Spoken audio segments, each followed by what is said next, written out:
Thank you very much, Dr. Rashid, for the kind introduction. And also thank you very much to the Regional Center for Educational Planning here in Sharjah for the invitation to UNESCO Bangkok to join this education symposium on a topic that is actually very near and dear to our hearts at UNESCO Asia Pacific Regional Bureau based in Bangkok because of the focus on happiness and well-being. So my presentation this morning is actually going to at UNESCO Asia Pacific Regional Bureau based in Bangkok because of the focus on happiness and well-being. So my presentation this morning is actually going to be talking about a new publication that we launched just in March of this year, which the title is there. Unfortunately, I only brought very few copies with me, but if anyone would actually like a hard copy of this, after the symposium, then you can please approach me and we can try to mail a copy to you. But it's called Happy Schools, a Framework for Learner Wellbeing in the Asia Pacific. And I think it's very relevant vis-a-vis what is happening here in the Emirates that His Excellency the Minister told us about before the coffee break in terms of the prioritization of happiness in education. So before I start, let me just tell you that for UNESCO, actually, the way that we define the regions of the world is maybe a little bit different from others. So when we say Asia Pacific, actually, and like I said, my office in Bangkok is UNESCO's regional office for the Asian Pacific. This means essentially from Iran in the west to the Cook Islands in the east, from Mongolia in the north to New Zealand in the south. So we actually have another office in Beirut, which covers what we call the Arab states region.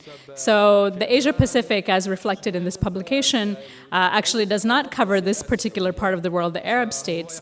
But I think that probably much of what we learned through doing this research is relevant to this region and other parts of the world too. So we're quite keen to collaborate with those that are working in other regions in terms of this work. So without further ado, so the Happy Schools project, which UNESCO Bangkok initiated, actually started a couple of years ago in June of 2014. And it was essentially an attempt by us to promote happiness in schools in our region, the Asia Pacific, as I've described. It's obviously a huge region and very, very diverse. We have some of the top performing economies of the world, like Singapore, Japan, Korea, as well as a number of developing countries. We have essentially 2/3 of the world's population when you include China and India. At the same time, we have many small island developing states in the Pacific. We have a number of middle-income countries as well. So much diversity in terms of language and religion. So very complex in terms of a region. But we were very, very keen to actually look at the perspectives of school-level stakeholders in terms of happiness and well-being, and to document those, as well as to identify and share some promising and innovative practices from certain countries of the region, and ultimately to establish a framework, what we call the Happy Schools framework, that all countries of the region could hopefully refer to when they're trying to promote learner well-being in their countries, in their education systems. So just to backtrack a little bit, some of you may be aware that actually for the United Nations, for the UN as a whole, happiness has actually been on the agenda now for a number of years, going back to 2011, when the UN General Assembly actually recognized happiness as a fundamental human right.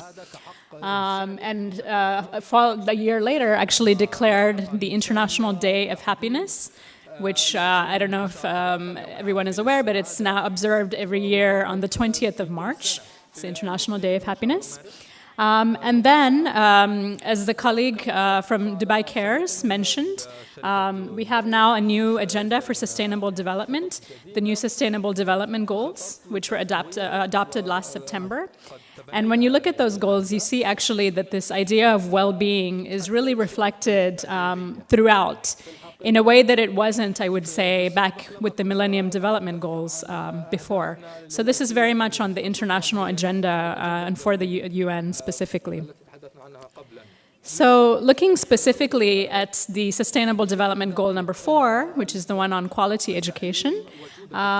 So overall, the goal is about ensuring inclusive and equitable quality education and promoting lifelong learning opportunities for all.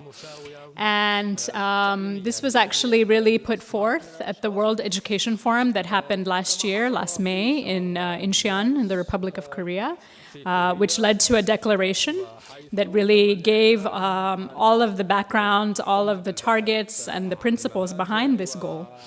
And UNESCO, my agency specifically, has been charged to lead the international effort around this goal, and specifically what we now call the Education 2030 agenda.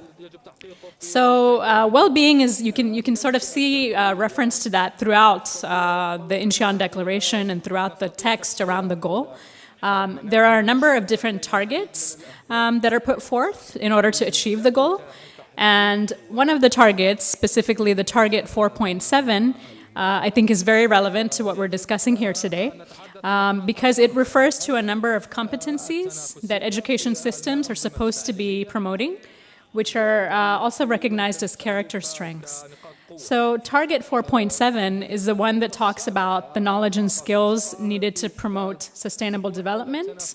It talks about human rights, gender equality, a culture of peace and nonviolence, and global citizenship as well. So these are all areas that I think are very relevant to overall well-being and happiness in the way that they're promoted in education. So we actually have this now as part of our Education 2030 framework that all countries are supposed to be working towards.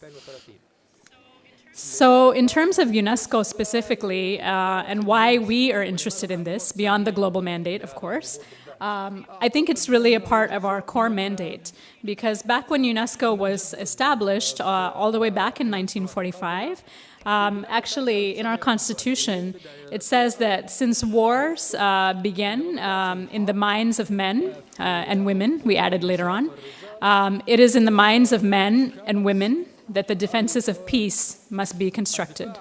So this is the original text from our Constitution. And over the years, we have interpreted this mandate in different ways. So back in 1972, there was a major report that UNESCO published that's often referred to as the FOR report, which talked about learning to be. So in other words, learning not only to acquire knowledge and skills, but learning in a holistic sense in terms of development of the self. And then a couple of years later, we started talking about education for international understanding. In 1996, we had the Delors report, which some of you may know, which put forth the so-called 4 pillars of learning, including learning to live together. The Decade of Education for Sustainable Development was launched in 2002. And then in 2012, just 4 years ago, we started talking about global citizenship education as well. So all of these, I think, are tied to our original UNESCO mandate, but just has been evolutions of the way that we frame that and conceptualize that. So specifically on the 4 pillars of learning, many of you may know, the learning to know, learning to do, learning to be. And I think most crucially is this idea of learning to live together, which I think is ultimately a big reflection of the UNESCO mandate. And a few years ago, in 2014, we actually, in our office, did some research in order to try to understand how this concept of learning to live together is actually implemented in the education systems of 10 countries in our region. So that was a publication that we did that was published in 2014. And I mention this because we consider all of this as being a very important background to the work that we've now launched on Happy Schools. So just to give you that perspective of where we were before embarking on this. So then beyond UNESCO, actually, and beyond the UN, as you may know, there are actually a number of different global initiatives around this idea of happiness or well-being, a number of different indices and measures. We were talking a bit this morning about, how do you measure or how do you assess some of these concepts? And actually, there are a few initiatives to do so. Alternative measures of development, the measurement of happiness and well-being as a part of learning. So things like the Happy Planet Index, the World Values Survey, the OECD has one called the Better Life Index. So all of these are basically looking at a number of different indicators, social, economic, and others, in order to provide a different frame of reference for measuring well-being and quality of life. So we see the Happy Schools framework, which we published this year, as being sort of a continuation of all of that, but focused specifically on education. And like I said, we see this as being something that can contribute to countries' efforts to measure specifically this target 4.7 under the SDG related to education, the SDG 4. So beyond all of this background, why Happy Schools? Why are we doing this work? I think that obviously the schooling experience and the time that we spend in school and in education is one of the most shaping experiences of our lives. Most of us are there for 12 years plus. It's a significant amount of time, and a lot of who we become as people is shaped during those very formative years that we spend in schools and classrooms. Also, of course, as I mentioned, there's this global movement that UNESCO is a part of for prioritizing and measuring happiness and well-being. And then I think most crucially, in our part of the world, in the Asia-Pacific, though I suspect it may be similar here and in other parts of the world too, we found really that our member states, the countries, they were telling us that happiness, learner happiness, is being undermined by a number of different factors. So some of these are external to education, things like increased income inequality, growing intolerance and violence, rapid advancement in terms of technology and ICTs, the degradation of the environment and climate change. These are all major challenges, obviously, that the world is facing that put a lot of stress on individuals, on communities. At the same time, internal to education in schools, we were also hearing over and over again about a concern about poor learning environments, about educators who are insensitive to the needs of their students, about curricula that were said in many cases to be obsolete or not relevant to the contemporary concerns and needs. And also, in our part of the world, we often hear over and over again that there's an overfocus on academics, on academic content, on ranking, on grades, on test scores, and so that this is driving a lot of stress and unhappiness on the part of learners, as well as teachers, parents, school leaders, and others. So these were all the reasons that drove UNESCO Asia Pacific to actually launch this project on Happy Schools and to make this a priority in our work. So how did we come up with this study? What did we do? In terms of our research design, well, first I should say that in terms of how we kind of approached the idea of Happy Schools, our conceptual framework combines elements of the previous work that had been done in terms of learning to be and learning to live together, and then also borrowed heavily from the field of positive psychology, which some of you may be familiar with, and positive education specifically. And actually, Martin Seligman, who's considered the father of positive psychology, very helpfully peer-reviewed some sections of our report. So we consider it to be very much informed by that field in terms of the conceptual framework. And so what we specifically did in terms of the methodology for this, most substantially, I would say, there was a survey that happened. But before that, actually, there was a desk study, an ongoing desk study that went on looking at some of the literature, some of the policy initiatives that are out there. Then we actually brought together, we did a workshop during a gathering of schools from the ASEAN, the Southeast Asian countries. in order to get more of a school-level voice. And then we also held a seminar, which the photo that you see here is from that seminar, the Happy Schools Seminar, which happened last June. And this was actually a seminar where we had basically 7 schools from different parts of the region. Schools that were actually noted as having done some very, very innovative things, different things in terms of trying to promote learner happiness and well-being. So we were very, very curious to hear about their initiatives and their examples. So from each of these schools, we had a student, a teacher, and the principal, or the leader of the school. So it was a very exciting seminar. The youngest participant was actually 11 years old, which is quite different from the typical UNESCO meeting, I would say. But then, as I said, most importantly, we had this survey, which I'll tell you a bit more about. But it was really an attempt to gather the voices of school-level stakeholders and to get them to tell us what makes school a happy place, what makes school an unhappy place. So our desk research, as I mentioned, looked at a number of things. Theories of happiness. So actually, I mean, dating back to ancient times, we looked at what Aristotle had to say, what Confucius had to say, what the Buddha had to say. And then from a more contemporary perspective, as I mentioned, we looked at positive psychology. And we found essentially that there's 3 important linkages. So firstly, that happiness is really something that's collective. That no matter what cultural perspective you seem to come from, this is something that seems to be common across. This idea that happiness is something that can be obtained through relationships with other people. Secondly, that education is essentially holistic and multidimensional.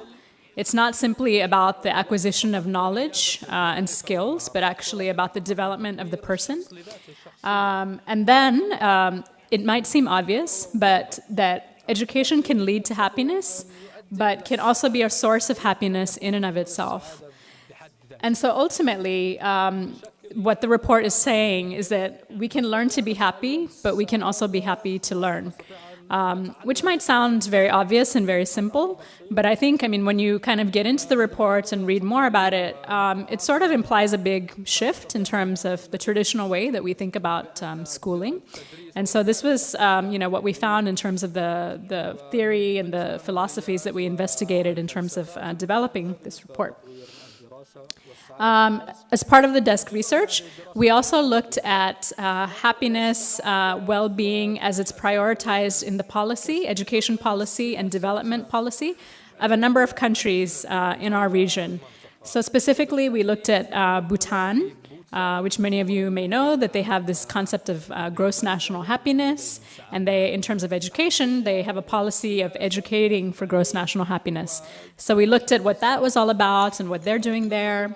In Japan, there was actually a cabinet commission that was established for measuring well-being, and a quality of life survey. And in a few of the prefectures in Japan, they're doing some very, very exciting and innovative things in terms of promoting these concepts. So we looked at those. In Korea, in the Republic of Korea, which is a country that you often hear about for students being very stressed and very unhappy for various reasons. As a result of that, actually, the government there has made it a policy priority to promote what they call happy education for all.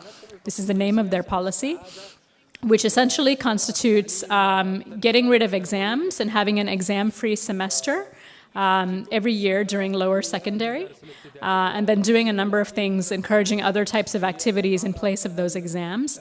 So for a country like Korea, it's actually quite a big shift. So we looked at that. We looked at that policy. My colleague will be talking about Singapore, but we also looked at the social-emotional learning aspect of character and citizenship education in the Singapore syllabus. And then lastly, we also looked at Vanuatu, which is a tiny island country in the Pacific, but which has a very interesting national curriculum statement in terms of the way that it refers to some of these concepts. And it also piloted something called the Alternative Indicators for Well-Being, and has come out for a number of years, I believe, on top of, or amongst one of the top countries as far as this Happy Planet Index is concerned. So we also were curious to know what was happening in Vanuatu. So we looked at these specific countries. And then the survey, as I mentioned, we got over 650 responses from almost 30 countries of our region, which we consider to have 48 countries. So I think it's pretty good. And this survey, we actually translated it into a number of our regional languages, including Chinese, Japanese, Thai, Korean, Russian. And I'm sorry if it's kind of hard to read, but the respondents to the survey were very much from the school level, mostly students, but also a good number of teachers as well, but also principals, parents, and others. Mostly from government or public schools, but also some private schools as well. And 62% of the respondents were female. So these were the people that actually informed really the development of this framework. So what did we ask them actually in the survey? So we asked actually it was a very basic, simple survey. So we asked firstly, what makes school a happy place for you, for your community? And the top 5 factors, according to our survey, in terms of what makes for a happy school, the number one thing, and this has been echoed over and over again every time we've had a gathering or spoken about this, is really about friendships and relationships in the school community, between students and teachers, between teachers and school leaders. That was really noted as the number one. But also important was this idea of having a warm and friendly learning environment, of having what we term as being learner freedom, creativity, and engagement, teamwork and collaborative spirit, and then positive teacher attitudes and attributes. And obviously there's some overlap between these categories. You know, they're not mutually exclusive, but we had to categorize them somehow. So this is how we did that. And so these were noted to be the top 5 factors. So then we also asked, what makes school an unhappy place? Can you guess some of the answers? I think not a big surprise. But one thing that we heard a lot, and actually it was the top response in terms of school unhappiness, was this idea of having an unsafe environment prone to bullying. So we heard a lot about this phenomenon of bullying and how much this contributes to unhappiness in schools. But also, as I alluded to before, we heard that students and school communities are not happy because of a high student workload and stress driven by exams and grades, by a negative learning environment and school atmosphere, by negative teacher attitudes and attributes, and by bad relationships. So these were the top 5 factors for an unhappy school. So, on the basis of this, we essentially categorized all of this into 22 criteria for what constitutes a happy school. And these are categorized around 3 main areas, which are people, process, and place. And as I said, they're not mutually exclusive. There's overlap, but we had to organize them somehow. So this is our frame in terms of how we look at this. And the idea of this framework is that it's now something that we've published that's out there, and we're now in a phase of disseminating and sharing about this with a number of different audiences. I think that's why I'm here today. And the idea is that any country that actually wants to take this framework and to apply it could do so. And we have some ideas about how we as UNESCO could support that process. But this is now a framework, a tool that's out there for use by any country. I mean, it was based on the perspective of our region, but as I said, it could be relevant to other parts of the world too. So to give you a bit more in terms of what the criteria are, so under the people category, as I said, friendships and relationships in the school community, and positive teacher attitudes and attributes, but also respect for diversity and differences, diversity and difference in all of their forms, whether that's gender, religion, ethnic group, etc. For positive and collaborative values and practices, and then for teacher skills and competencies. And the way that the report is actually set up, it basically it introduces each of these criteria and then gives a number of different school-level examples of ways that tangibly different schools in the Asia-Pacific region have tried to meet these criteria. And what's interesting is that in terms of the schools that participated in that seminar of ours that I mentioned, we had a few private schools that have a lot of resources, but we also had government schools from rural areas. And actually some of the strategies and the practices that some of these schools are doing are things that could be done and applied in any kind of context, even those where they don't have many resources. So this is why, these are the criteria that we're advocating, and we've tried to give some examples of how schools can apply some of these.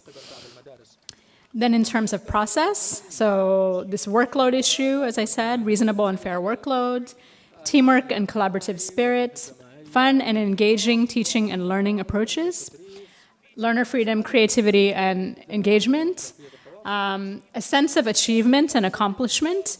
And I think this one is very important because sometimes people think that if you talk about happiness, that means that you're not concerned with achievement or with grades or performance, and that's very much not the case. We actually think the two are quite tied together, and so this is actually one of the criteria as well. Extracurricular activities and school events. In our region, often we hear that students feel there's not enough time for those things because they're spending so much time studying for exams or cramming, and so that's also a criteria. The idea of learning as a team between students and teachers, useful, relevant, and engaging learning content, and then mental well-being and stress management. And there are some interesting examples from some countries in terms of how they're trying to do that are mentioned in the report. And then finally, place as a third category.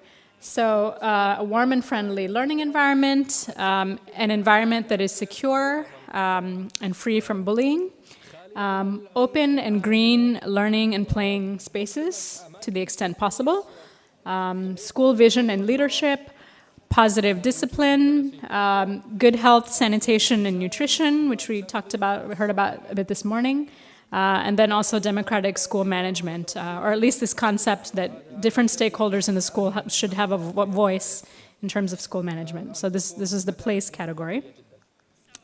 So I'm almost finished. Just some overall reflections in terms of what this report is saying. I think the main argument that it makes is that happiness and school quality are inseparable.